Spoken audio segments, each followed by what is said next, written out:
house. The broadcast is now starting. All attendees are in listen-only mode. I was back. I love it. What does that say? Skillet kitties, packets are for monkeys. I like that shirt. That's a good one. I love it.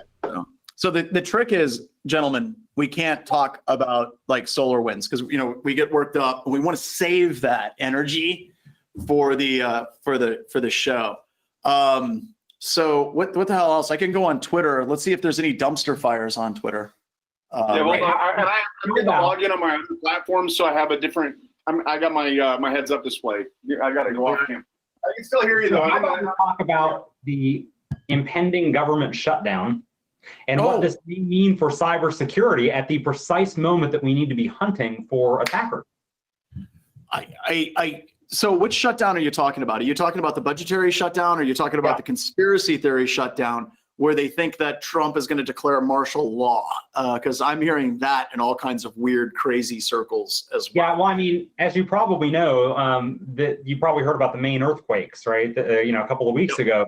But what you probably don't know, unless you're following the right circles, is that there were 50,000 Chinese troops stationed in underground caverns, and the earthquakes were actually bunker buster bombs that have killed them. No clue for how we got rid of the 50,000 folks underground or why there's not like massive stench or anything, but I know. So yeah. It seems like it makes perfect sense to me. And how the hell did you get 50,000 Chinese troops there in the first place, logistically? Well, it's Maine. Nobody cares about Maine. I don't know. There you go. That's the only thing I come up with. Yeah, there you go. No, it's just we probably shouldn't get too deep into the conspiracy theory swamp, but I think you and I think all of us on this are getting sick and tired of that crap. So okay. Well, let's circle back then to the real one, right? Because we do have a real budgetary shutdown that is impending, right? And as a result of that impending shutdown, there's obviously going to be cybersecurity implications around that at precisely the time that I feel like we need everybody at the wheel, right? So thoughts around the impacts? So years ago when I was working in the government, and Jonathan disappeared because he has experience in national parks. But whenever we entered a government shutdown, I remember them going through, like I was on the security team at Department of Interior, and they're like, all right, we're shutting everything down. Everyone needs to go home except you guys. Yeah. You guys are essential. You have to be here. It's like, so that's what I'm hoping happens, but you don't know. You don't know. So Jonathan, you were in a couple of shutdowns with Department of Interior and forest, like national parks and things like that. So did they send you home doing security stuff, or were you also kept on the road? That was those were some interesting times. To clarify, it was the Forest Service. Forest Service, thank you. Which is Department of Agriculture, oddly enough. But yeah, same deal. Yeah, I went through a couple of shutdowns and some other contract non-renewal things that I just kept showing up. Because I figured, for a while, because I figured, well, okay, well, it's the Forest Service, they're gonna get money back. Because especially if you have a shutdown during fire season, what? You're gonna quit having smoke jumpers jump into the fires and stuff, just like well, but the other sorry about your house. But the other thing that's interesting, kind of what Jake was talking about, we actually used one of the shutdowns that was kind of like, it was similar to this. We had a breach that we were working and we were shut down, and we actually used that as an opportunity to burn everything to the ground and rebuild it. So that was a positive side of the shutdown. But I think, Jake, I want to get your opinion on this. I don't think that's what's going to happen in this situation. Yeah. I think you're going to see a lot of people be like, wow, this sucks. Happy New Year's, YOLO, and that's it. I can't see them panicking and trying to work through all this stuff. No, I'm with you, and I think it's a. God, there's never a good time for a government shutdown. Well, let's be clear, right? And you can't possibly discuss, or at least responsibly discuss, a government shutdown right now without considering the pandemic implications and the, all that. But just from a cybersecurity standpoint alone, I don't think that's going to happen. That seems pretty unlikely.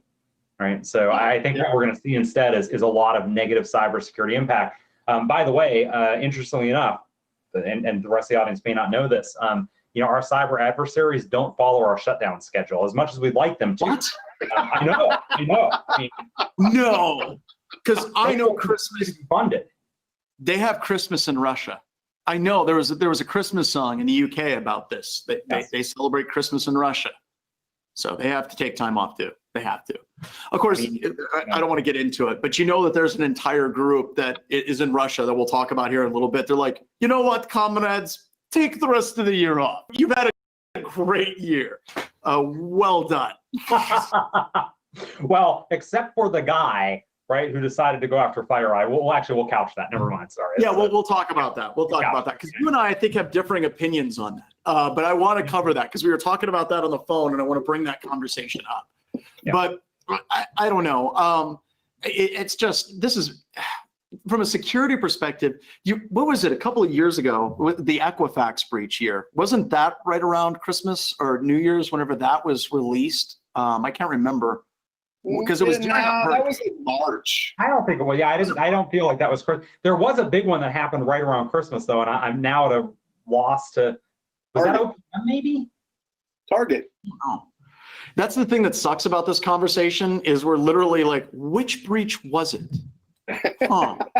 I mean, that is a kind of a point of this will keep happening. It will happen again. We should think about lessons learned, that kind of stuff, right? No, it could have been one that you dreamed, though. See, I mean, at this point, John dreams and breach. Yeah, well, okay. So seriously, you know, we talk about this for years. I've made the same joke, and it's horrible that our entire career, a lot of people making off the fact of horrible insecurities and horrible things happening, and you know that's bad. You feel bad about that. Like we just had a record-breaking year. I know Rendition had an amazing week last week. We did too. And it's all because of this breach. And every year we kind of joke, it's like, should we get a card for China or for Russia and send it to them and just say, thank you? It feels bad to do that, but it's kind of like Looney Tunes with the sheepdog and the wolf. You know, they clock in, they fight it up, but afterwards, you know, at DEF CON and Black Hat, we get along fine. So. Yeah, I mean, I get along fine with most people. I'm not sure that, I feel like Russia's off my Christmas card list, at least mine personally, right? But, you know, that's, your mileage may vary, right? I feel like you counted directly, you know, and yeah, I feel like that was a bridge too far. They're off my Christmas card list. They're off your Christmas card list this time. That's it. You guys went too far. That was there's someone that's like, this was the one. But then somebody had to go and make us card list. Somebody quick, get Jake a big bin of popcorn. Because that's the way you say thank you to people that you love. You send them popcorn, guys. That's how you do it. Yes. Especially like the tin, you know, the best ones are the ones where you don't even, like for the holiday ones where it's not a customized tin, it's just one where you slap the sticker on the side of the tin. And that's like, it. We want to show we care. But it has to be ginormous. It has to be so big that it's going to impact your trash regimen for that week. Yeah, absolutely. So I love this because this is an inside joke that's double. People are like, popcorn, that's funny. There's about 50 other people in the world that are like, wait a minute. I know what that means. Some of them are tuned in right now, maybe. Hi, guys. I mean, hey, whatever floats your, yeah. But no, it's very weird that we're very much tied to that because there's a lot of times when breaches happen, it's like, brace yourselves, the calls are coming in. You know, I still look at that. Somebody on Discord has got a mask that is a.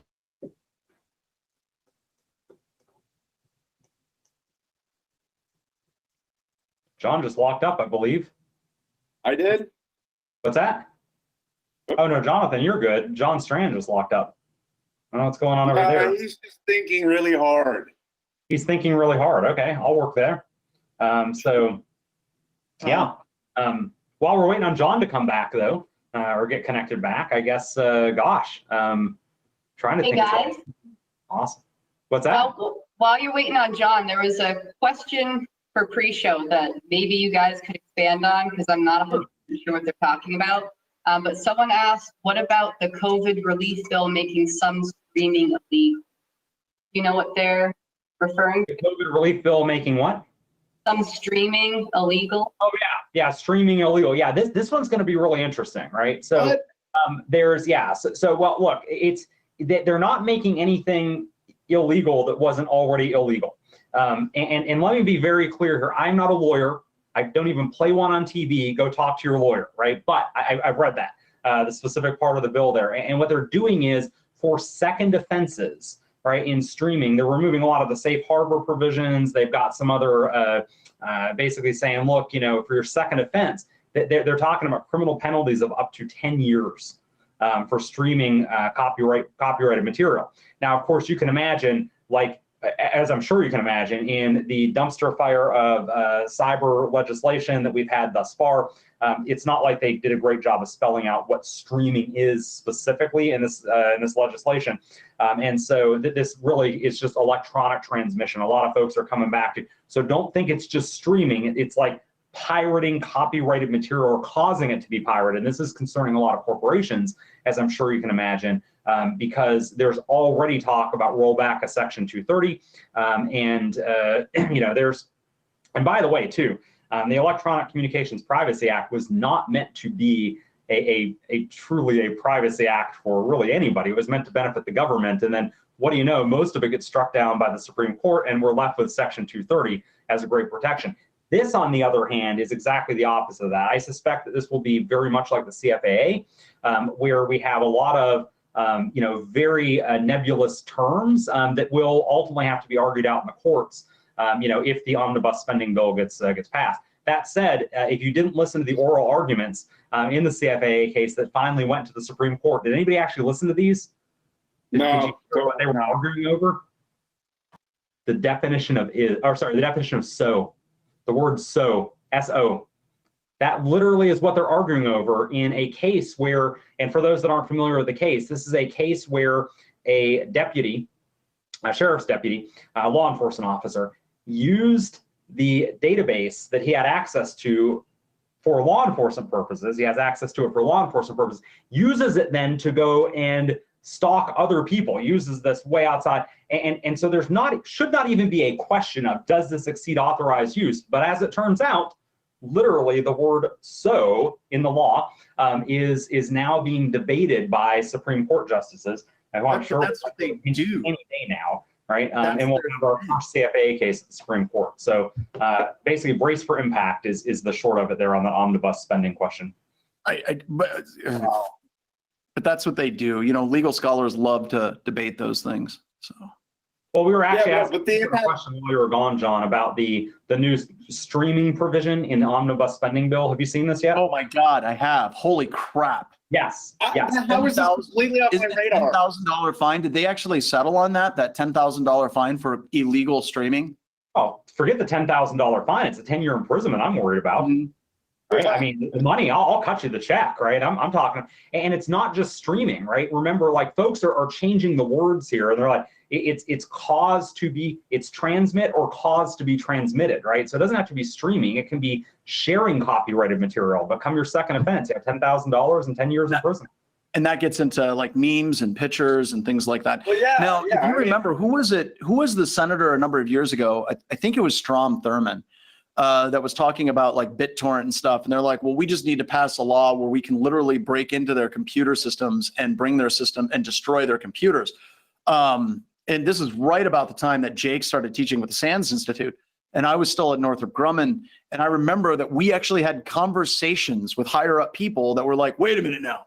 The senator just talked about this capability to go into people's computer systems that are sharing files illegally and then deleting their hard drives. We need to develop a project to do that right now as part of R&D. And it's like, what the hell is wrong with people? So when crap like this comes up, it has impacts. Like there's people out there that start down that path. Like, oh yeah. That's the thing too. Like to your point, John, people love to kind of step back like these pundits on the, on the fringe of whatever. And some new folks in the security, like, oh no, that's not going to matter. And it's like, brother, I've been in the rooms, right? You've been in the rooms. Oh, absolutely. Too, where folks are already like, they're like, how do we capitalize on this? From a law enforcement side, I'm not knocking law enforcement, but bear in mind, every law that gets passed is another thing that they can charge, right? And they're looking at like, okay, how do we charge this as a step, in some cases, I'm sure as a stepping stone to bigger crimes. And by the way, if you don't have this book, you absolutely owe it to yourself to get this book, How to Become a Federal Criminal. If you haven't seen this before, it is fantastic. There's a Twitter account called Crime a Day, and this basically is like the long form narrative of like all the absolutely bat poop crazy stuff that, am I allowed to curse on here? Are we good?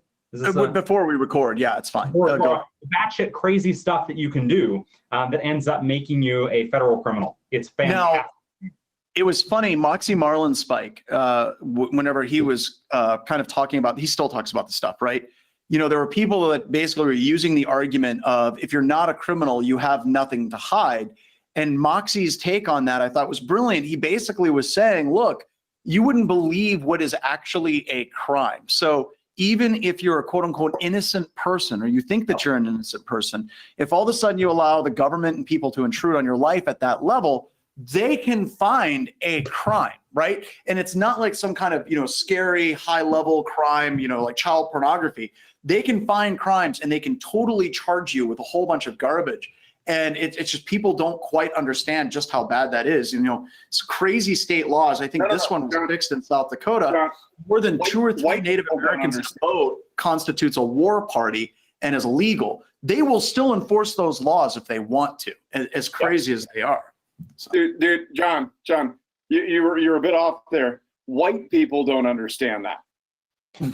Ask any person of color. Ask any person of color if they believe that you can be found to be in a criminal violation for just any moment walking down the street.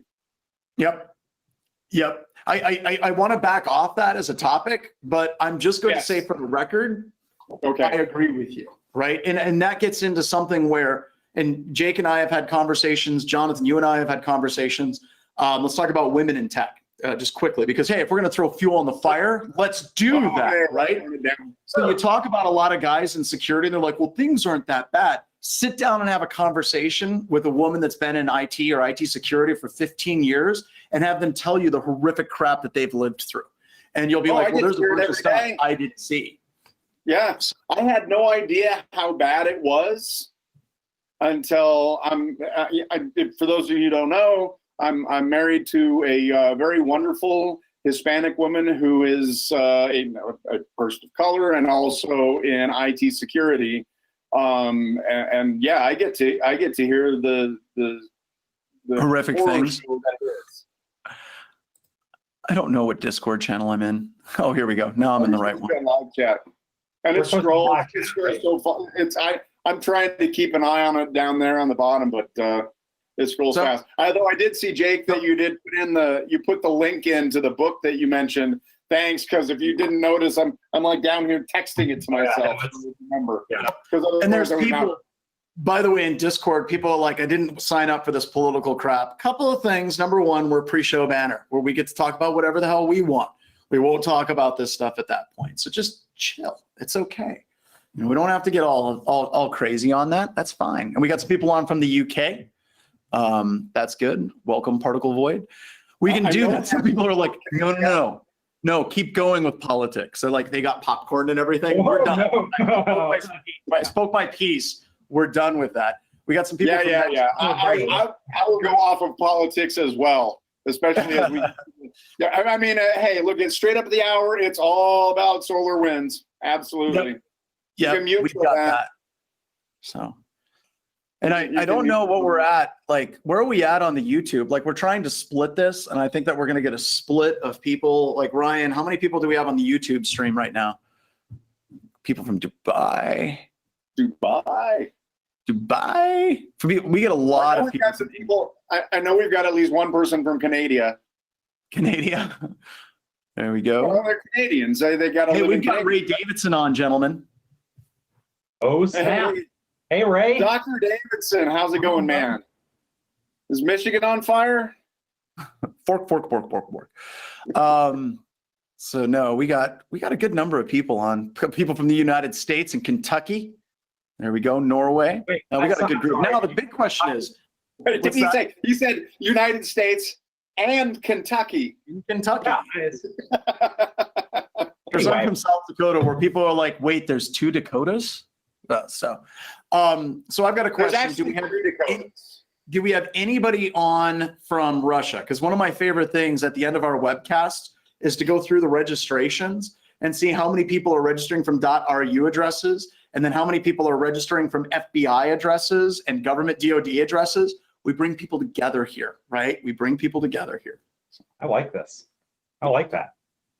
And It's hey, look, VPN. I could even bury the hatchet with a couple of my comrade friends in, yeah, that would be great.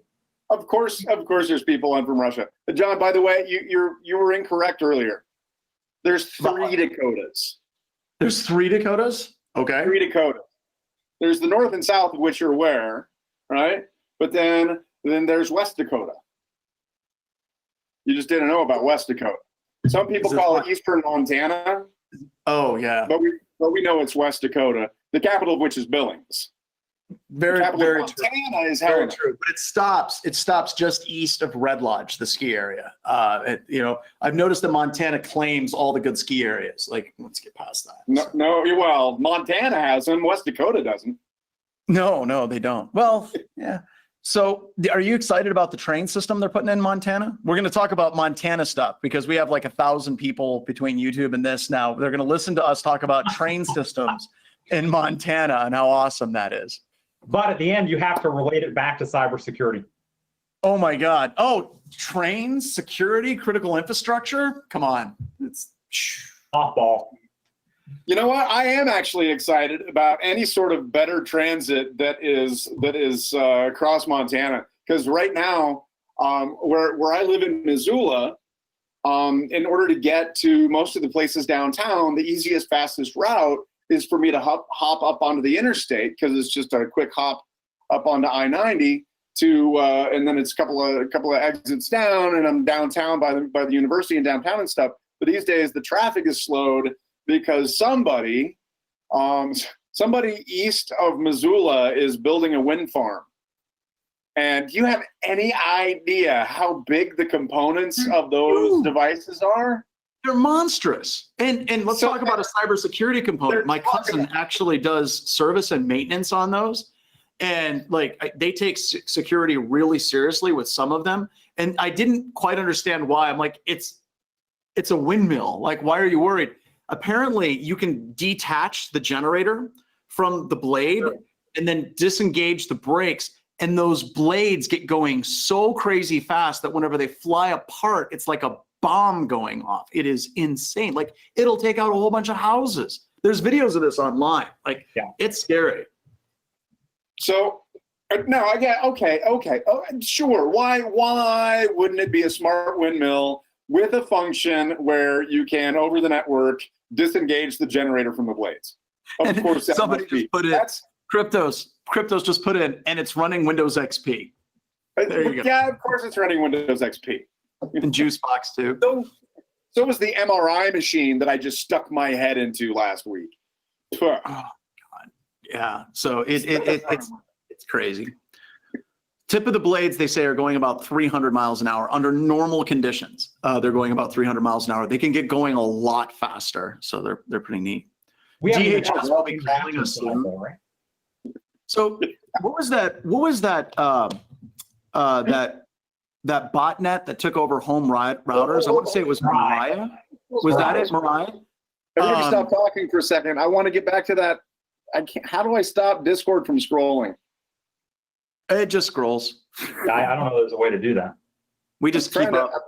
I'm trying to get back to the wind farm GIF because that's gonna. I'm about to come to you live from in front of a wind farm.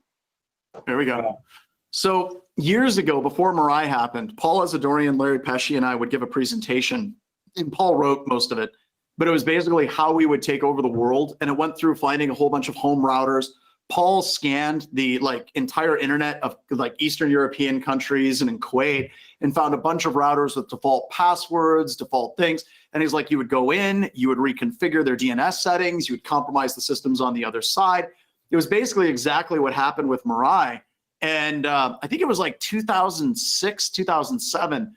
We had someone from Department of Homeland Security at a SANS Boston conference come up after that presentation and say, hey, you guys should never give this presentation again. And we were like, okay, we're done at that point. So I had something very similar to me happen after another presentation where I talked about a thing.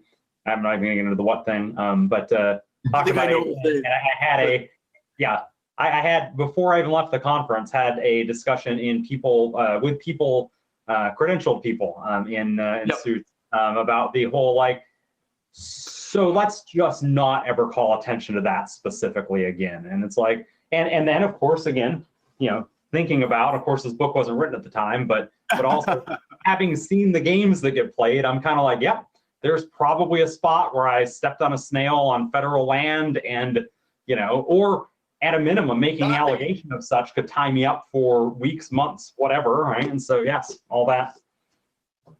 So we got people asking where Deb and Jason are. Deb and Jason did 300 and I think 80 events in 2020. So if you look at BHIS, Wild West Hack and Fest, all of our web events and everything that we did, it was about 380 separate events.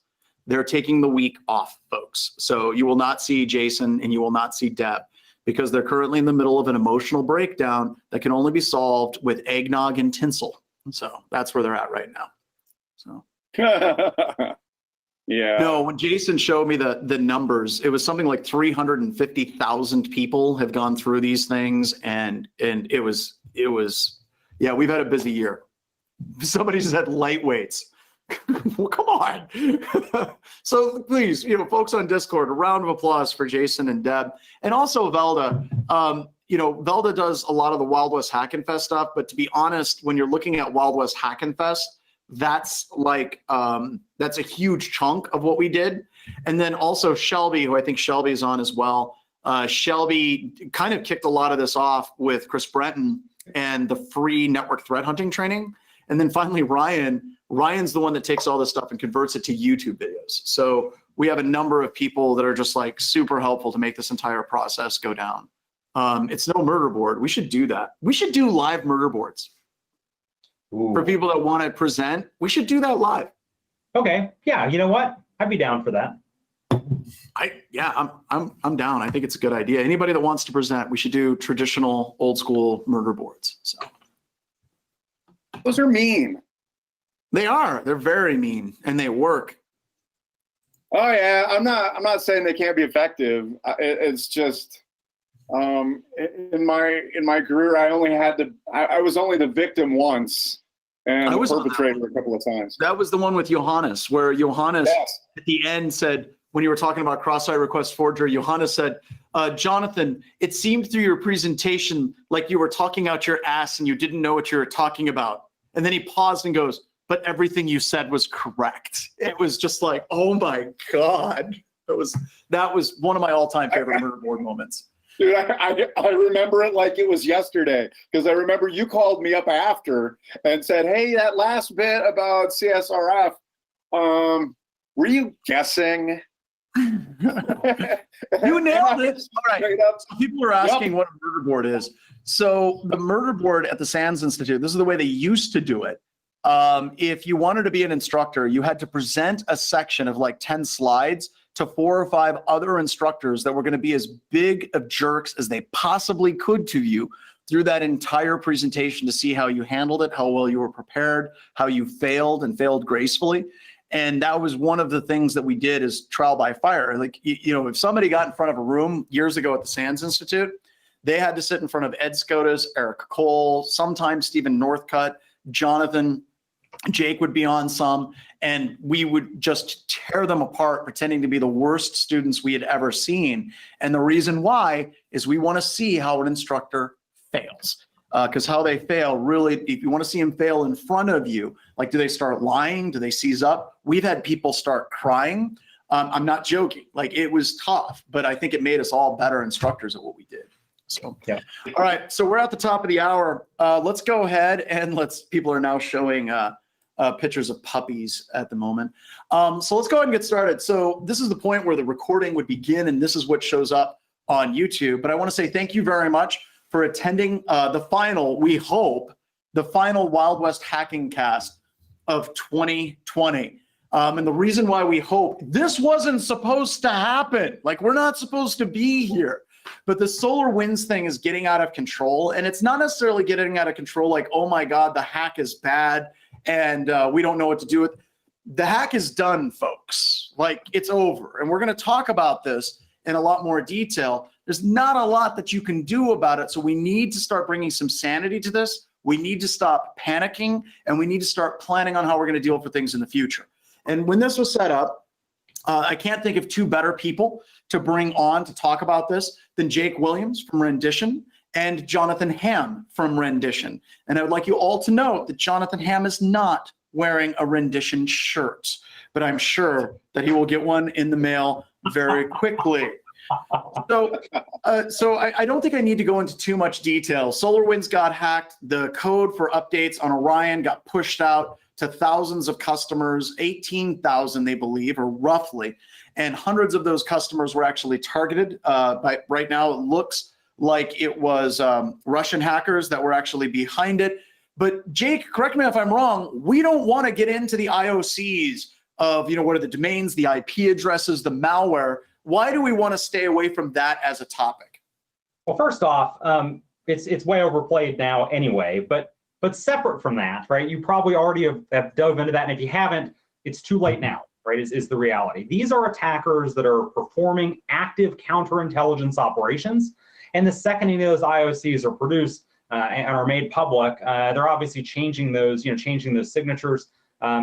Just from a reality standpoint, that's just not going to be helpful for us.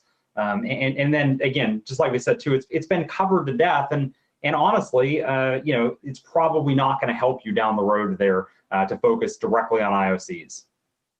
So Jonathan, you're the one that kind of pulled this together. Like, what was it, 4 days ago? You're like, we should do this. What were some of the main reasons? Like, you had mentioned that there's a whole bunch of people in the industry that are talking about it, but you felt like they were kind of missing the point of this, what we should be taking from this, some of the fundamentals, what we have to do moving forward. What do you think has been missing from the conversation on SolarWinds that we needed to discuss here? So much sanity, and yeah, what triggered it, and again, we pre-talk banter, no more politics, but what triggered it for me is I do watch a lot of news on TV, and I'm a politics junkie. I'm paying attention to what's going on all the time. And the particular news channel I happen to have been watching kept rolling out these people talking about the SolarWinds breach. And the same news channel, when they're talking about COVID, every person they have on is a frontline doctor or an epidemiologist or somebody who's an actual expert talking expert stuff about COVID mutations and CDC guidelines and all that kind of stuff. And then they were talking about SolarWinds, and they're talking to senators, and they're talking to other people with absolutely no expertise whatsoever. And they're all saying the same crazy, stupid stuff about, oh, the sky is falling. And I mean, I appreciate the reference to CISA and stuff that they were giving, but I just wasn't seeing how any place, anywhere, sanity was getting promulgated. Now I saw Jake put out a webcast, your Sands, that was a great, big, huge breath of sanity. But I felt like, even no offense to Jake, I felt like there was even more that needed to be said and could be said, especially as the time shifts a bit and things continue to move on, and we find out a few bits more about what did happen and what we need to be thinking about to think about this clearly and sanely. And I figured, you know what? You know who should talk about this more? Jake and you, John, and that's why I thought, you know what, maybe the three of us ought to get together and chat about it a bit, and maybe we can put some sanity out into the field. So let's talk about that sanity. We were talking about it at the beginning in the pre-show banter, but I think our firms, right? We're getting lots of calls from customers that are like, we need to know, are we currently being breached? Do the Russians still have access on the inside of our network? And they want us to look at the IP addresses and the domains that were used in this particular attack. And the thing that I really want to get across right now, and it's almost insensitive, is it's over, folks. Yeah. Like, from the SolarWinds perspective, you're not going to get out in front of it. You're not going to stop the attack. You're not going to block the IP addresses because Microsoft and DNS providers have already shut those down. The C2 channels are dead. The party's over, right? It's like the parents were returning to the house at Weird Science, right?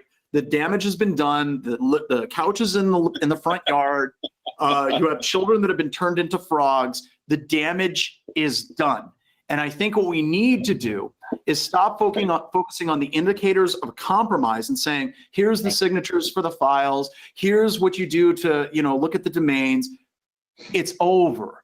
And instead, we need to start focusing on how do we move forward to make sure that this crap doesn't happen again, or if it does, it doesn't happen at the scale that this one did. And Jake, you had mentioned as well, we really need to go back to the fundamentals. I think there's a lot of people that are like, we need better signatures. Here's the sticks file for this. Stop. We need to focus on the fundamentals. So if we're looking at this attack, Jake, and then Jonathan, I want you to answer it too. How would the fundamentals have been able to help this particular attack for the companies that got compromised? Let's leave SolarWinds till the end because they had horrific security. They had a CISO that was telling them that the barn was burning. No one listened. They had passwords of SolarWind 123. Let's leave them out of it for a second. Let's talk about what fundamentals organizations could have had in place that would have helped detect this.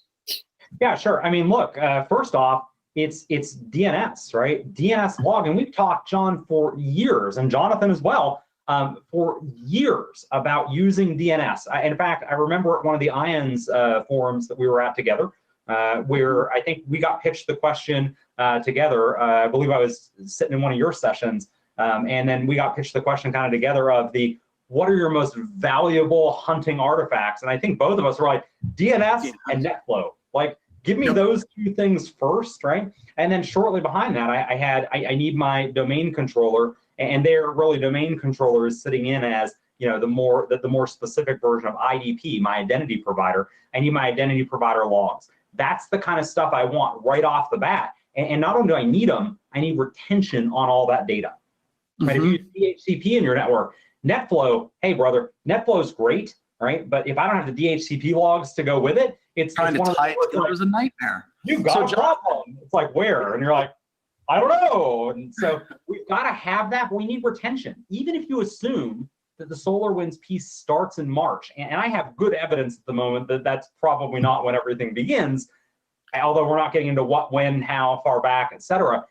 Even if you believe March, that's 9 months of retention. Do you have 9 months of that? Because if you do, great, you can go back and look.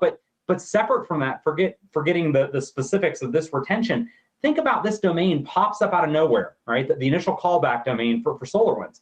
You and I know both do something called never before seen or first time, basically first time seen.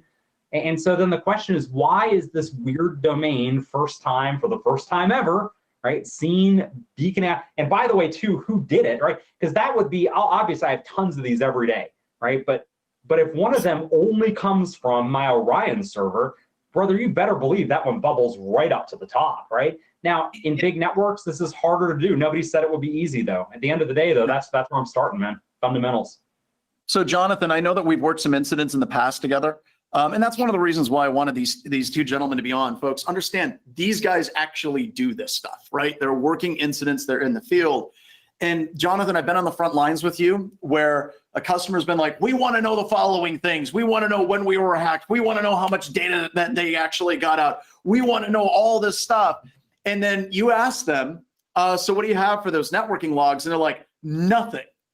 And you can't answer those questions. So for people that are moving forward, what would you recommend saying, hey, if you not just want to prevent or detect this attack, but like Jake said, there's a big difference between that DGA that went out to Amazon, domain name generation algorithm that had the encoding of the internal domain, where it beaconed and said, I'm alive 14 days later. There's a huge difference between that beacon and data exfiltration, where you see terabytes of data leaving. So to be able to detect that data that's leaving and that command and control, what would you recommend at a basis? If people are going to write down, they need to have that to ask the Jake question of 6 months ago, what happened? What do they need to have to be able to answer those questions? Easy. First, Sun Tzu say, first know thyself. First know thyself, right? That answer that you state that we get all the time when we say, all right, where's the logs that we need to tell you the answers? And they say, oh, well, we don't have. All right, look, if you want to be positioned for the next one of these, because there will be a next one of these. If you want to be positioned for the next one of these, know what you have where. That's critical security control number one. Know what hardware you have, which that's kind of a double-edged sword, because how are you going to know all that? A little bit of SNMP, a little bit of SolarWinds. Oh, oopsie, there I went and said it. But first, know thyself, and second, know all your software. That's critical security control number two. So how many people are hit with this, had no idea that they were, or at least the security team had no idea that they were running SolarWinds, right? Jake, you talked about that a week ago even, where SecOps has no idea that NetOps has even deployed that, because there's just this disconnect between network ops and SecOps, and we just don't even know. So we don't know what we have. And the outcropping of that, and this is where it comes back around to answer your question more directly, John, is unless you've got that hardware and software inventory that you can access in real time, you can't get to the next big question, which is, where are your blind spots? Yep. Where can you not see? If you're talking about, hey, we're getting to the point where we can see some stuff, we got some logs, we're logging this, we're logging that. Next question is, okay, what can't you see? Where can you not see? Where's your abyss? Because that's where the problem's going to be. That's where the problem's going to exist, and you're not going to be able to see there. So you've got to be able to do the visibility analysis to figure out what you can see and what you can't. And I'm going to throw out there, folks, this doesn't have to be expensive. Like, we're seeing people talk about Palo Alto and all these things. Security Onion is free, even though I think Doug Burks went a little bit too far with Docker. That's okay. It's still free and it's amazing, right? It's still free and it's amazing. Security Onion is free. And that brings you Saracata, that brings you Zeek. And what, I can't get through a webcast and not talk about Rita for beaconing detection, to be able to detect, okay, we've got a server that's updating. It beacons out like once a day. And now all of a sudden, like 14 days after a patch, it's now beaconing back. I think it was once a minute for some of the connections that were HTTP, and some of them were a little bit more randomized. But being able to detect anomalies, and I think that goes back to Jonathan's blind spots. You find those blind spots by doing anomaly detection, and you find anomalies by getting Zeek logs and running it through something like Zeek, and then running through something like Rita, maybe using Flare if you're using an elk stack. It doesn't have to be expensive to start finding these things. And I think the last thing is, we have to have the will as security professionals to dig deeper. Let's be honest, the Russians did an amazing job of making this look like OIP protocol.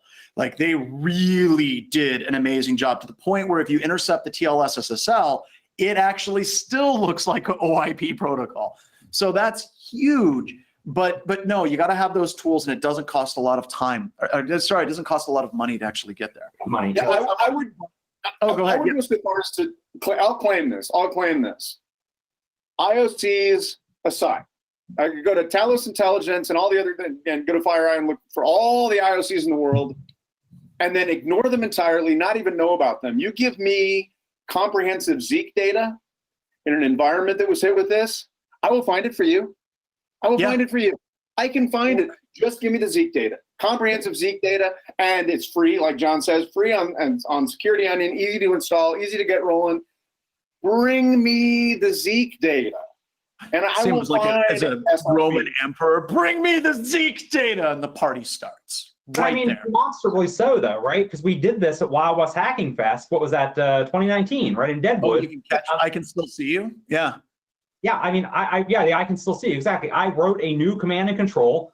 We did not discuss this with Jonathan. One of our customers was nice enough to let us drop it into their network, and then Jonathan hunted for it and found it. I mean, it was sneaky command and control. And there's only, I'm going to be straight here and say there's not a lot of people in the world that would have like sat down and been like, I found you, I got you, right? But again, back to the fundamentals. And we had NetFlow there, we had Zeek, and we had PCAP, right? Now, granted, the PCAP is a little bit, most people probably don't have that, right? But you found it was Zeek originally. Yeah, and that was exactly right. It wasn't that I had PCAP, it was that I used the PCAP to create the Zeek data that I needed. And once I had the Zeek data that I needed, even as if it were just Zeek taken live, I didn't care. I did not actually need the PCAP. I didn't do full content inspection. All I needed was what Zeek could get me. And what Zeek got me was you. That's what Zeek got me, was you, Jake. I found you. Yes. So, and I didn't have an IOC in the world to go with. So people are talking about IOCs and what they are. That stands for indicators of compromise, is what we're talking about. They're signatures, basically. So the other thing that I want to kind of like tie this together is I believe a lot of the organizations, not all of them, because there's some very good organizations that got hit. Whenever you look at security, you've got to assume that every single component of your organizational security support structure will fail. Your endpoint security will fail. Your network security monitoring will fail. Your log analysis will fail. UEBA will fail. But all of them failing at the exact same time, I've never seen it happen at scale in an organization, right? And it seems, and I want to get some backup from you guys, that a lot of these organizations, once they were hit and then they started activating the backdoor and doing standard operations, it's the same crap that every pen testing firm and red teamer and offensive attacker does post-exploitation for lateral movement. So Jonathan, I heard you give the quote, I think it was 12 years ago, you're going to get hacked, and that's forgivable. What's not forgivable is the attackers moving laterally, taking over the entire organization and staying there for months. And that's what we saw, is we didn't just see one component fail, we saw all the fundamentals fail in a lot of these organizations as well. Yeah, and that's sadness, and it's a result of one of two things. Either you don't have the data to go hunting with, or you didn't go hunting. Yeah, people are asking what are the MITRE techniques associated with this. I just put in the CISA article that lists out some of the techniques that were there. The other thing I wanted to get into is, for organizations to protect themselves, I think we go back to the fundamentals. We got multiple overlapping fields of visibility, get that network level data in the form of Zeek or NetFlow, even though I hate NetFlow because of its inconsistencies. It's better than not having it for sure. I think that we have a lot of those things actually set up, but I think let's take a step back where people bitch and moan about policies. I think we have to talk about policies. There are some policies in organizations, there's policies at the national level that need to change. And one of the things I want to put out there is, do we need to start listing software as critical infrastructure? We talk about critical infrastructure for SCADA, ICS systems. We talk about trains. We talk about windmills. We talk about all of that. But is it about time that we start coming up with a registry that says, hey, if this software is used in every single government organization or a huge percentage, that there's software development companies that have to be held to a higher standard for software code review and for organizational security posture assessments for these organizations. Because look, when you're looking at what happened with SolarWinds, we know that SolarWinds security was a dumpster fire. One of their former CISOs came out and basically said, when I worked there, it was a dumpster fire. It was bad, and they still did nothing about it. Do we need the government to actually step in? Do we need a separate council, kind of like PCI, to step in and say, hey, if your critical infrastructure is software, here's the standards that have to be met? In theory, I 100% think you're probably on the right track. In practice, I'm not sure how much that moves the bar. But then again, I said the same thing about DoD 8570. Now I think 8140 or something, whatever. The requirement that every Department of Defense person that touches a computer, administers computing resources in any way has to have a security cert. And I said, this is just hogwash. It's just not going to work. It's not, but it did. And I know folks are going to be like, no, it didn't, whatever. I was there. I'm telling you it did. The thing that changed is that when I went and talked to a systems administrator, and I'm like, look, understand why this is violating the principle of least privilege. I didn't get like, principle of what? Of what? We could have an adult conversation, right? Not a romper conversation. And that really, so I don't think that anything we're going to do from a regulation standpoint is going to be perfect. But I do think that I think it's coming. I think it probably needs to come.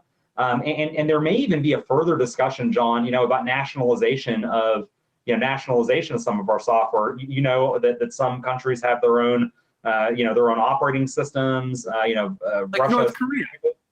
What's that? Like North Korea. Yeah. Well, I mean, but seriously, Russia, what was a year and a half ago, started talking about building their own, email clients and their own, wanting to get completely away from Exchange and Outlook. They're taking the supply chain thing very seriously. we may not be quite as seriously, right? So I think some changes have to be made there. I'm just positive that whatever they are going to be imperfect in implementation, because of course. We've had a lot of people bringing up the cybersecurity maturity model certification, which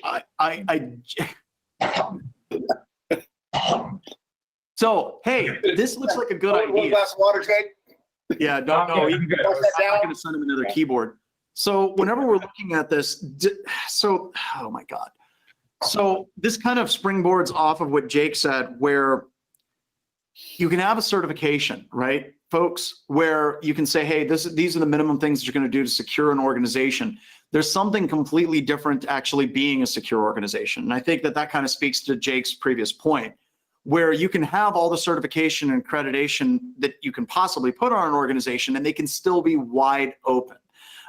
You know, I look at like SOC Type 2 audit, right? Everyone's like, where's your SOC 2? You know, do you have that set up? Or FedRAMP, right? People are talking about that as well. So is that actually making organizations more secure? And usually when we're working with those types of audit frameworks, they don't, because people are just, what is the absolute minimum to get the checkbox so we can move on? But there's some truth to what Jake said, where as bad as that may be, it shifts the industry. You're still going to have outliers. You're still going to have people that are failing at certification and accreditation. You're going to have people that lie. They're going to hire audit companies that will give them a passing score without actually looking deeply in that organization. You're still going to have that, but I think it does actually move the entire industry forward. I think we really get into tough questions of how much does it move the industry. You have some people like Jeff Mann on Security Weekly who talks about PCI, who believes it's moved it quite a bit. And I think he has some valid points. If you look at PCI, there's people like me that get very angry about the 7-character minimum password length. And I sure as hell think that I have a valid point about that being stupid. So I'd like to put it to you, you know, kind of keeping this conversation going, is the answer certification and accreditation here? Does it move it a little bit, or is it just a steeplechase that doesn't get us anywhere? It so depends, man. Yeah, well, I'd love to, because it so depends. The thing that I hate to hear in security ever and always is anywhere I'm hearing great get in the way of good, and that's what I start to hear around a lot of this. Yeah, there's any number of ways that we can try this that's not going to help, it's not going to work, and so on and so forth. But we have, as an industry, been improving incrementally. I mean, yeah, okay, the bad guys are still staying ahead of us with their tradecraft. Yeah, okay, and their funding. I mean, you know, Cozy Bear's got deep pockets, gotcha, deeper than mine and such. But as a community, I agree with Jake. The DoD 8570 or whatever it is now, it did make a difference. I saw that. The 20 critical security controls, the fact that people are aware that they exist do make a difference. CISSP, God help us, does actually make a difference in that, if nothing else, HR people are looking for some criteria at all, if any, to try to ensure that the people that they're hiring for these particular technical roles have some semblance of a background in it. Yeah. Right. So if we then start talking about, okay, now we've talked about certifying and accrediting people. What about the certifying and accrediting software? Can that work? Well, you know, if it moves the needle a little bit, I'd like the FDA. Does the FDA work? How good is the FDA for us? I would say absolutely. Chipotle would like to argue with that about. I'm not saying it's perfect. Could we still get tainted food? Could I still get drugs that don't work? Can I still, you know, and so on and so forth? Yeah, that can happen. I think I just froze up. You did. That's fine. It's a great picture of you. But okay, well, in any case, if you can still hear me, my point is, I'd rather that we have the FDA that we have than none at all. And the same thing with software. If we get to the point where we've got something like an FDA for critical software, hey, great, because you know what ends up happening? People don't die of the flu so much anymore because enough people get vaccinated that most people don't die of the flu. The people that die of the flu are the people that didn't get vaccinated. John, the people who software environments and environmental security posture still sucks because they intentionally hired an auditor that's going to give them a free pass. Guess what? Okay, they're going to be the ones that get sick and die. So and over time, there'll be fewer of them. We had someone that popped up and I thought it was great. They were talking about what's the advice that we're seeing in the news that we don't think works. We've already talked about indicators of compromise and specific signatures. All three of us agree. Like if you're writing signatures, here's the file hash for that DLL that's compromised. Too late. Like that's not going to help you. So I want you all to think, and I'm going to ramble for a little bit so you can think about it. What is some advice you've seen online, in articles, and in interviews from like senators or whoever that you think actually doesn't help, doesn't deal with the situation whatsoever? I'm going to start with one that kind of jumped out at me because I think a lot of people are using this to grind whatever axe they have nearby, right? My axe that I grind all the time is I hate threat intelligence feeds. And by the way, threat intelligence feeds wouldn't have freaking helped you with this because none of that was on the threat intel feed radar. I'll save that for another webcast. But the advice that I saw, I think it was on Twitter and there was an article. They said, well, this finally shows us that organizations that don't have CISOs, we shouldn't be trusting those organizations. And from here on out, if we're going to be doing security and you're going to be buying software or anything from any company, make darn sure that they have a CISO. And I'm like, where the hell did that come from? It was just this weird thing that came out of left field, but it seemed to have gotten a lot of traction. People were like, you're right. We should have CISOs. It wouldn't have helped this at all. SolarWinds had a security director. I think they actually did call him a CISO, the one that left. So what's the advice that you've seen online where people are talking about it, whether it's a senator or whether it's somebody being interviewed, where you yell at the screen, you're like, that's not helping this problem? That's my all day. Oh, go ahead. Oh no, yelling at the screen. That's my all day. There was a comment that came up on the chat, but I'll come back around to that. Jake, you go. Your turn. Okay, so I'm going to go with a couple of things, right? And this isn't so much an action thing, but if one more person asks me how this compares to Pearl Harbor or worse, 9/11, oh I swear I'm gonna throw up. And it's just, from a national security, I mean, like, look, there's cyber intrusion and then there's loss of life, and these two things are just cut that. But from a recommendation standpoint, we were talking about this a little bit, I think even before we went live with pre-show. I've had folks ask me if HSMs are the answer, hardware security modules, for those that don't know, will be the answer to stop the golden SAML attack. And again, I'm now back to I'm going to throw up here too. But for those that aren't aware, and I'll drop the link here in a minute into the Discord chat. I did a big tweet thread last night on SAML and understanding what SAML is.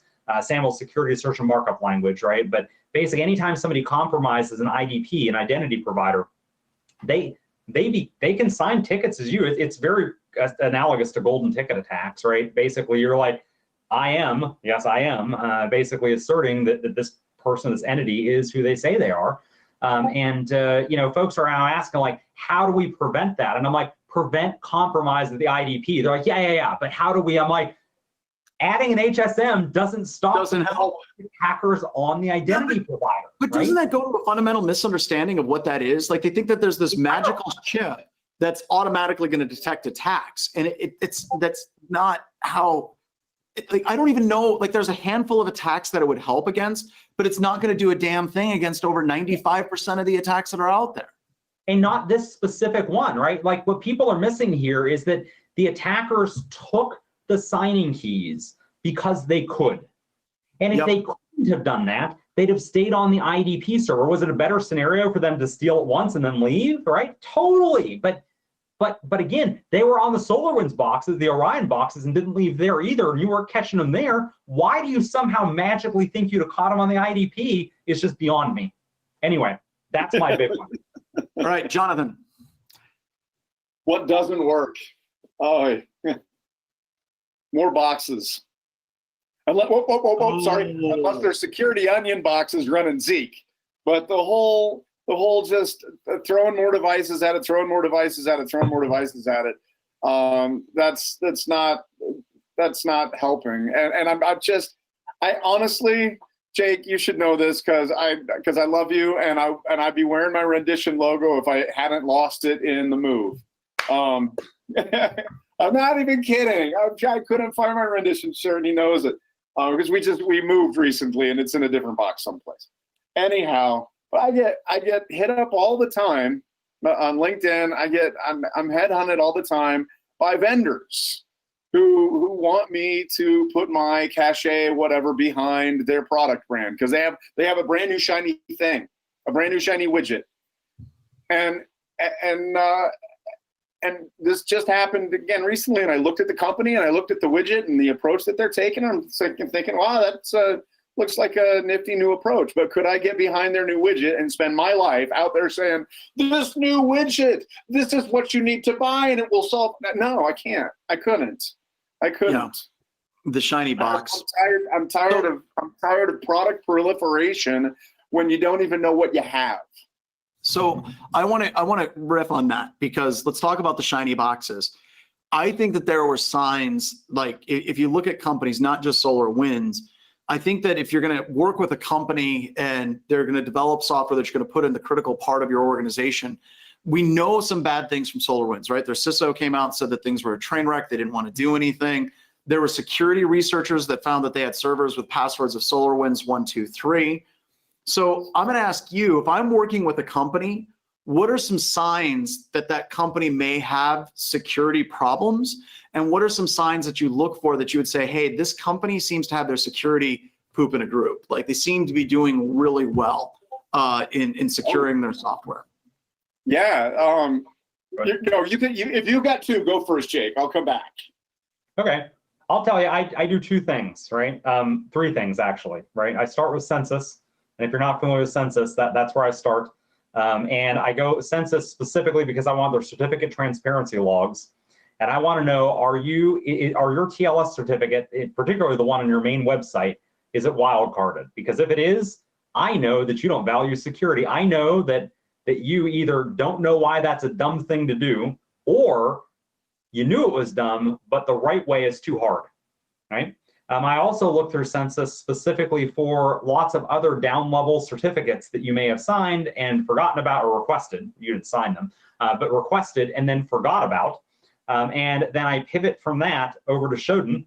And very specifically with Shodan, I'm not interested in today's results. I'm interested in the historical scan results, right? Because we've probably all heard the term lipstick on a pig before. Oh brother, there are a lot of organizations that suddenly get a big cash infusion, right? So whether it's like a Series B or whatever, but if your security was a train wreck up to that point, right, or whatever it was, like that doesn't mitigate you making some changes now. It doesn't really mitigate previous risk, right? And so I like to have that coming in. And I know I said there was a third one here, and I'm drawing a blank. It was Census, Shodan, and the Garbahe. I can't remember the third one, but there's definitely some like outer signs of let's call it, I don't want to say negligence per se. And now I remember what the third one was. If I get any information about their internal domain names leaked to like not the domain, right? But well, John, I mean, we do tons of merger and acquisition due diligence at Rendition, and I routinely have the internal domain names. I go hit dark web search, and I know I just touched the third rail saying the word dark web search, right? But I do, right? I am looking for that because if it's an internal domain name and it's not test.local, right, then if it's something unique and I find a bunch of information there, oftentimes during these cybersecurity, due diligence assessments, merger and acquisition due diligence assessments, we find that there's an active breach or active breaches in the organization that they didn't know about before, right? Our tagline, of course, says don't buy a breach, right? But look, reality-wise, those three things alone are ginormous for understanding. And obviously this isn't due diligence for merger and acquisition, but it is due diligence for someone that you are placing a tremendous amount of trust in. When you double click on that application installs trusted installer, and you're like, hey brother, here you go run on my network. So Jonathan, what's yours? If I'm working with a customer who's already identified a product that they're considering, and it's going to be, it's going to have obviously real security implications of any software product. And I'm working with them on that. I'll use that evaluation process, and I'll come up with a technical question that's deep enough and hard enough that I'll get myself to talk to an engineer. And I'll talk to an engineer inside. And yeah, I have this technical question about how this thing works, whatever. But as soon as I get engineering on the phone, I just start asking them security relevant things and talking in security jargon and lingo and talking about things and see, are there software engineers clueful about any of these things? Basically, you're talking to their sales team. You talk to their sales team and say, I don't want to talk to you guys. With all due respect, I love you all dearly. I want to talk to your security engineers. Bring me the security engineers, like the Zeke logs. We're building. Yeah, I mean, even if, because I've done this so many times. If I'm talking to an intern, whether for my own company or for somebody else, and they're fresh out of school with their shiny new CS degree, right? I'll ask the question, and I've said this so many times. I'll ask the question, while you were getting that shiny new CS degree of yours, did any of your professors ever tell you that you need to check the bounds on your input before you shove it into a buffer and process it? Just to see if they've been told. And these days, it's gotten much, much better. These days, most commonly, they'll say, yes, we got told that. But then the follow-up question is, okay, did they tell you why you need to do that? And unfortunately, still to this day, the answer is most commonly because my code will be unstable if I don't. Yeah. Oh God.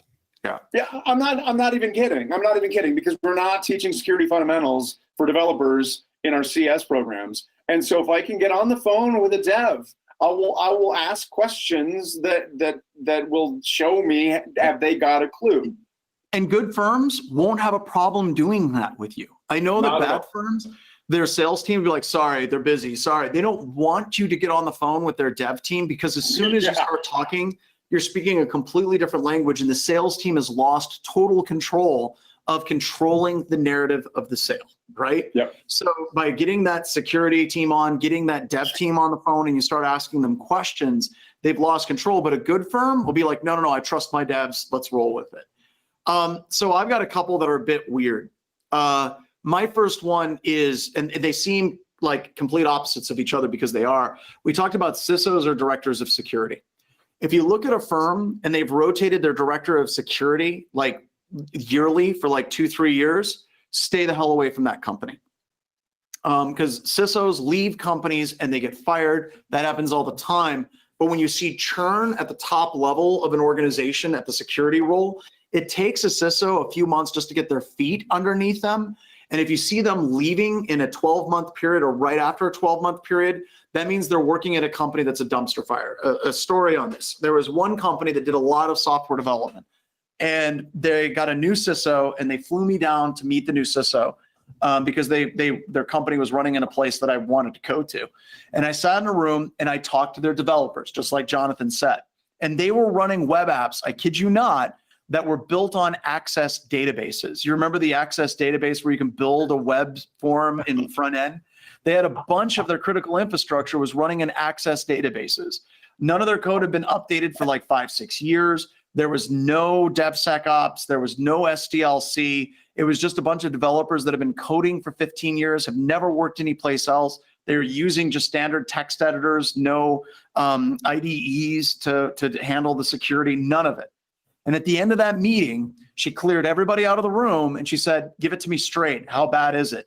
And I told her, I want you to stay here for 1 year, and then I want you to get the hell out. There's nothing you can do here. There was conversations about how she had no support from upper management, from the board of directors to do the right thing. So if you see a company that's rotating out those CISOs very, very quickly, there's a reason for that. Mm-hmm. Number two, the opposite is also true.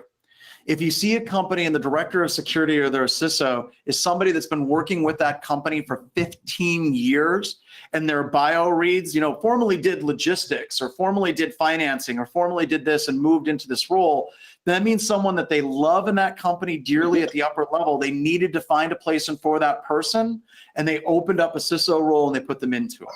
So you got to find that sweet spot where a CISO has been there for like 3 to 5 years. If they have a new one, that's great. What was the tenure of the one before that? So that would be a huge thing that I would recommend looking at, because those organizations, those are the ones that we see the most difficulty with. The other thing is job postings. Look at their job postings and historical job postings. How are they written? What's the technology that they're looking for? What are the skill sets that they're looking for?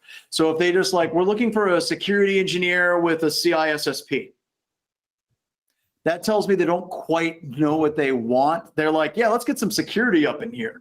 But if they actually get into details of the technologies that they need to have, certs that are beyond CISSP, like they're looking for a red teamer and they want someone with an OSCP, that makes sense. If they're like, we're looking for a help desk technician and they have to have a CISSP, it's like, they don't know what's going on. So those are the things that I'd recommend looking at. So, Dude, you just about made me blow water out my nose just now for one with the access database. Yeah. dude, I haven't seen that to your either. last point. To your last point, you just made me remember, and this isn't about how to select a product or anything. I was working for, I was doing an engagement for a hospital, and the CISO in the hospital was the CISO at the hospital because he was the brother-in-law of the CEO. Yep. There you go. Yep. I found that out Yep. like on day one, because the security engineer I was working with, things smelled off the minute I walked into the door, and I asked like, what's going on? And he told me he just told me that straight up. He said, my boss is the CISO because he's the brother-in-law of the CEO. And you had to have a job. And I was like, oh, wow, this is going to be a fantastic. This is going to be fun. It's gonna be fun. I will tell you, good CISOs, if you're reading the bio of a CISO and they're like, they've presented at, like real security conferences, and they've actually had tools, they've had some offensive or some decent defensive background. I love it when I sit down with a CISO and they're like, hey, I want you to know I did web pen testing with X company for 15 years before I actually got this role. It's like, okay, I know that company. I know the owner of that company. We can talk. That matters. They have to have that technical background before moving into it. They can't be like, well, he was the head janitor before he became the CISO. That's a bad transition. Yeah. Yep. But let's be clear. I'm still going to stand on my other point, man. Even if the company's solid, look at FireEye. Jake, you just gave him mad props a week ago, and I can totally understand why. They did some fantastic work. There are companies out there that are doing some fantastic stuff, right? Yep. When Palo Alto came out with what they were going to be doing with their application level detection and stuff, I didn't believe it was possible. And now look at what they're doing with their next generation firewalls. There's some fantastic stuff out there. However, guess what? Where was all your Palo Alto NGFWs, and where was all your FireEye gear detecting all this and preventing all this SUNBURST? A lot of them are still stuck in signatures, man. A lot of them are still stuck in signatures. We got to get more behavioral. So I got a couple of other things that I really want to get to. This one, I really wanted to get your opinion. I don't think I've talked to either one of you about it at all. So this is kind of a bit of a surprise. I think the biggest mistake that we've gotten from this, or the biggest problem that we have from this, is this set patching back 10 years. I think that, you actually see it in articles where people are like, oh, but a whole bunch of customers of Orion, they didn't patch. And if they didn't patch, they're not going to get hacked. I had somebody tell me, that there's someone out there, that there was a fight about patching the server and all these hacks happened. And the guy that was fighting against patch is like, see, I told you so. I was right. We shouldn't patch. That exact conversation, I kid you not, the day after the SolarWinds piece or the Orion piece went public, so that Monday, right before I got on the SANS webcast to deliver that, I had a talk with a Fortune 500 CISO who said exactly that. He's like, man, we would have been impacted. He's like, but the ops was so slow to get this patched, we're in the clear. And I'm like, he's like, thank goodness. I'm like, no, you have exactly missed the boat here, right? This is, if you are in any way, just take this to the bank here. I will fight you on this, right? Like, go in the ring kind of thing. If you are using this as an excuse not to patch, then by all means, show me your army of reverse engineers that you are using to deep dive into the code bases that you're looking at to go find the backdoors. Are supply chain attacks going to keep happening? Abso-freaking-lutely. I'll bet the money in my pocket, the money in my bank account on that, right? Yeah. But if you're using this as an excuse not to patch, brother, we're going to the mat over this. That is just, it's absolutely asinine. I don't even have a good term at this point to like, you know, or a good analogy to explain how backwards that thinking is. So yeah, to that point, just don't do it. Jonathan? I think he blew he blew a vein in his head. One of the difficulties of having a conversation like this three-way conversation we have is much like the difficulty I have on the Twitters, and why I almost never tweet. If you notice, I almost never ever tweet. It's because something will happen in the universe that I feel like, oh, I gotta say something about this. I'm about this, and then I think, wait, let me go see what Jake just tweeted. I go see what malware Jake just tweeted, and I'm like, and I'm done. That's it's that quick, right? And then I just don't have to. Jake, I tweet by proxy. Jake is my proxy for all tweeting, because almost never does he fail to say something that I would have said. And here we have it once again. What Jake just said. Really, what Jake just said. It's incredible to me. But I'll throw this, you know, I take things back into the biological realm a lot, and not just because of current events of 2020 and the pandemic. All right, I've been doing that my whole career because of my medical background. I think in biological terms quite a bit, and that's like one person one time had an allergic reaction to a vaccine. So now let's all just not get vaccinated. What? No, stop with that. That's crazy. That's crazy talk. But that's what we're going to be dealing with. And I think that this just made attackers' lives easier for the next 5 to 10 years. Oh yeah. And we've got tons of examples. Like you talk about people that, oh, well, we patched our Windows NT system and it crashed, so we haven't had a good patch policy, or we wait 3 months. And that's getting to Jake's point. Why are you waiting 3 months to deploy patches? Like, well, we're just waiting. What are you doing during that time? Are you like you're pulling up your pro? I mean, yeah, you're just waiting. What exactly do you expect to gain from that activity? That's mind blowing. Jonathan, by the way, the vaccine thing is perfect. It's perfect. And from an analogy standpoint, I was trying to come up with one, I just didn't have it. But zero logon is my counteraction to this, right? If you're going to tell me like, oh, thank goodness, right? Then I'm going to tell you, hey, and by the way, then you were pwned by zero logon, right? Which is a much huger threat, right? So which patches precisely will you not be applying now, right? Like, precisely which patches will you not be applying now? That's just the ones that are going to be compromised. Now that's the So I want to tie this in. We have 10 minutes. I think that, you know, for people trying to find some guidance moving forward, I think number one, take a deep breath. You're not going to beat SolarWinds. It already won. In many organizations, it's over. It was in your environment. They've shut down the DNS and the C2 servers. The Russians have moved on to other things, and that's what you should be worrying about. They've moved on to other things, and that is key. I pissed off a bunch of threat intel analysts. They're like, well, if John doesn't like threat intel, maybe I should just quit my job. That's not what I'm talking about. In the industry of us, in the industry where we have people that are constantly trading in signatures of files, we're trading in domains and IP addresses, there's little value in detecting advanced adversaries in trying to detect yesterday's attacks. And in order to get to the point of detecting tomorrow's attacks, it's a simple theme.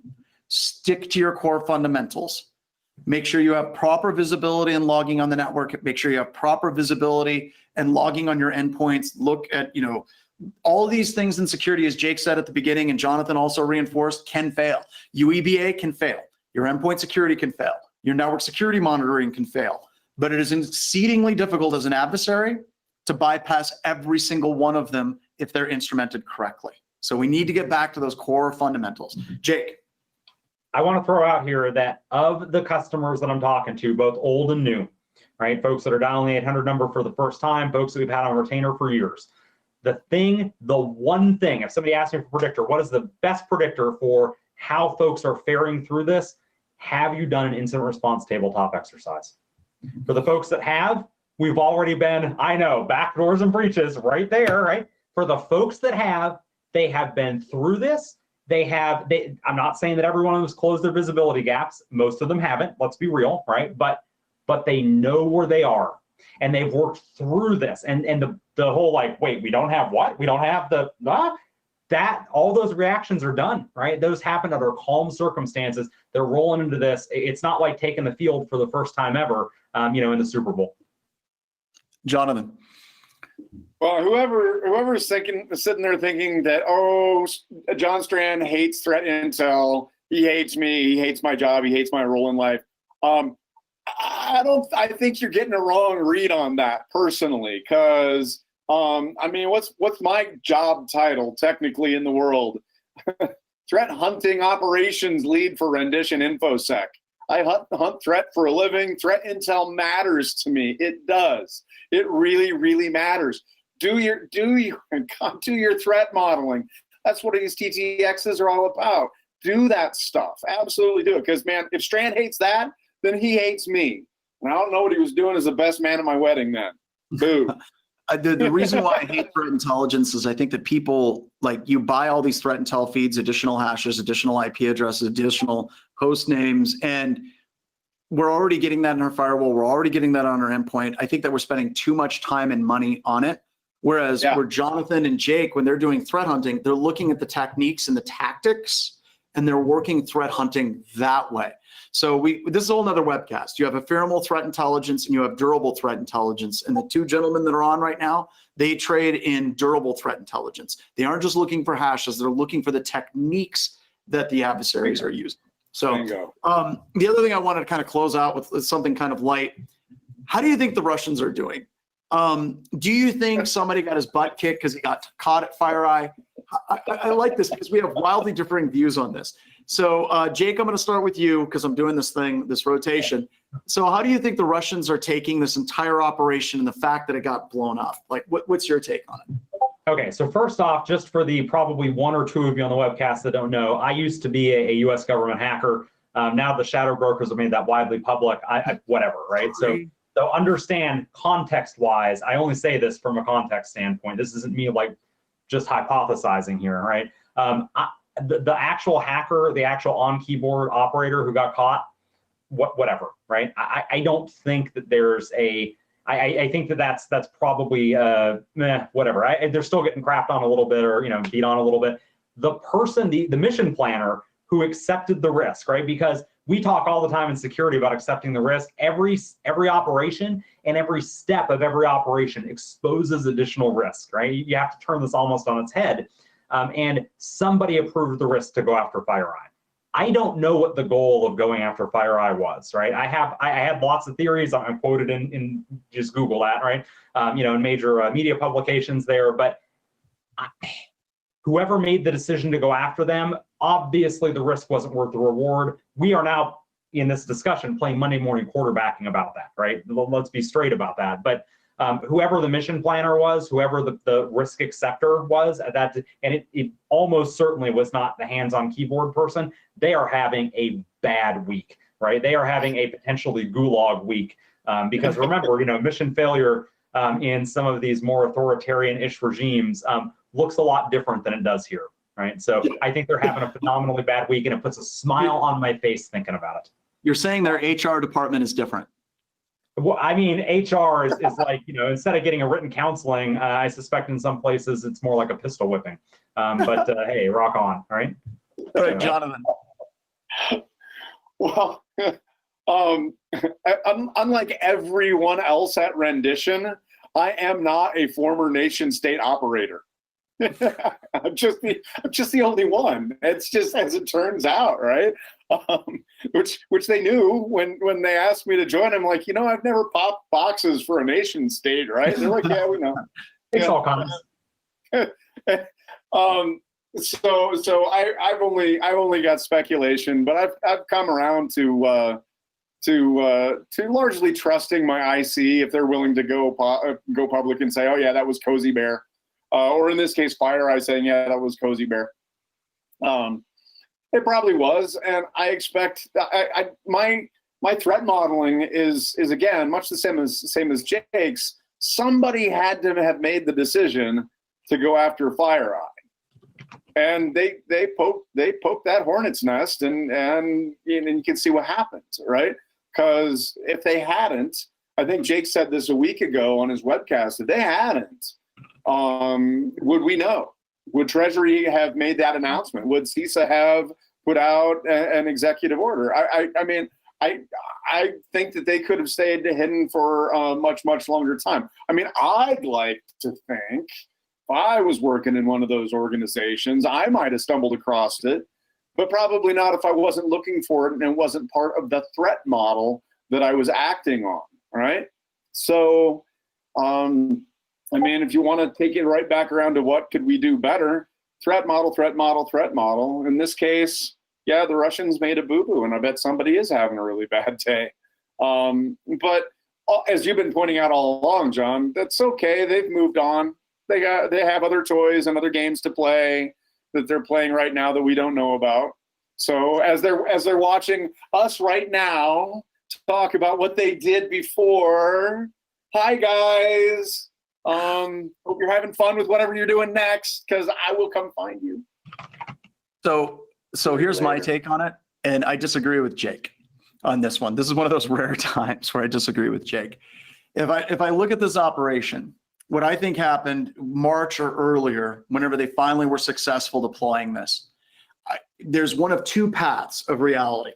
One of those paths of reality is this worked, and they were like, holy crap, that worked. And then for months, every day, whenever they would go into work, they would be like, have we been caught yet? No. Okay. All right, let's get to work. And then they'd come in the next day. Have we been caught yet? All right, let's get to work. And as the months drug on, these people were working long hours once they got past that 2-week incubation period, and they were pulling as much as they possibly could. The stress whenever you're on an offensive operation for a nation state or even during a red team is off the charts. When you're working and you're in a network, you know you're time bound. You only have so much time before you're caught. And that stress can only go for so long, for so high. And for a lot of red teams, you're talking a couple of weeks or months. I can only imagine what it was like for these guys that did this operation and waiting for the hammer to come down for months, the stress that when it finally happened, they're like, screw it, let's go after FireEye. Then they got caught and they're like, thank God it's over. You know, that stress went away. That happens if you're dealing with an organization that got lucky. If you're dealing with an organization where this is just one of many operations that they're running, and this is just one game and we caught it, and there's more games at play, Jake is 100% right. If they're running multiple operations and this is just one and they have multiple long games going, they absolutely had a structure where somebody made a decision to go after FireEye. That was a mistake. That person's in trouble. So I sincerely hope it's the first where they tried something crazy and it worked beyond their wildest dreams. My fear is that what we just saw was just another day at the office, and they have 4 or 5 other plays that are going on at the exact same time. I assess with extreme that is a perfect point that we didn't talk about before and that we should have. And that is, I will assert with extreme confidence, this is not their only iron in the fire. That there's no way. I'll second. Yeah. So based on that, folks, this is the one we see. Back to basics though, because regardless of what the other irons are, it's not going to matter if you've got if you've got the fundamentals, and isn't that what this whole thing has been about? And I do agree with Jake. I'm not going to get into some of my opinions and some of the things, but if you look at the skill and the sophistication and the way that they did the code, the way that they injected it, this is not some fly-by-night operation. Like, this is the stuff that they did for Orion on that server, the way that they injected the code, the way the C2 channel was set up, that's top shelf hacking. They did an amazing job. So I can't see that as just being one-off. I think that this is their operations now. So where's my tinfoil hat? So with that, I want to say thank you very much for Jake and Jonathan for coming on. We really appreciate it. This was a lot of fun. Once again, if any of us offended you, we're sorry. Come hunt us down at a conference. Let's have a beer. Let's talk it out. We can get into Twitter wars with each other. That's no fun. Let's not do that dumpster fire. Let's get together. Let's have these types of meaningful conversations, and let's focus on those fundamentals. So with that, we're done for the year. To hell with it. We're out. This is it. I'm done. No more big attacks, please. So Jonathan, Jake, thanks again. And I will catch up with you guys all later. Thanks, Right brother. on.